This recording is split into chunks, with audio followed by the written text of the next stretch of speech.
Yes, it's going to get recorded, but as to what ends up being done as a result, who knows? Let me say a few words about the twalk. I think it helps us to compare and contrast different learning spaces. So when you're engaged in a twalk, all the time each participant is going to be thinking about what it means for them. And so when you see different spaces, it helps you have an understanding of how the design rationale and subsequent success is linked together, which will clearly inform future developments. So if you've had an idea of broadly what other types of a learning space have delivered the objectives of the team that built them, you're better able to decide how new spaces could be designed for your own purposes.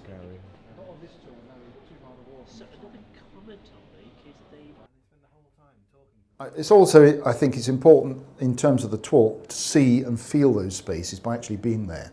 Yes, you can look at videos and yes, you can look at pictures, but I think it makes a big difference to be there and feel what it's like to study in that space.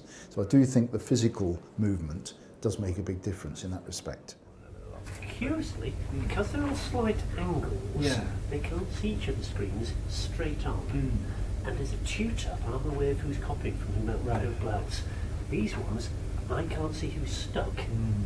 In terms of a practical nature of how the talk worked, it was quite difficult to walk, chat and tweet all at the same time.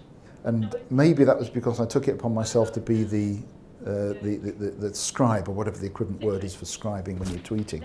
I was really trying to summarise what people were saying as tweets while we were doing it.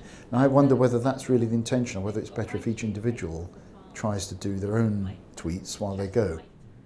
The whiteboard, so you can pen all over them.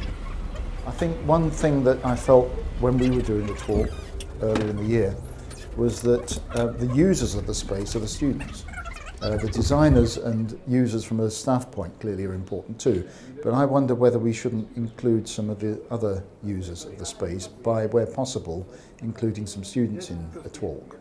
It'd be very interesting to see how they themselves would compare and contrast the different spaces that they're seeing, because they'd clearly be thinking about it in terms of their own particular discipline area.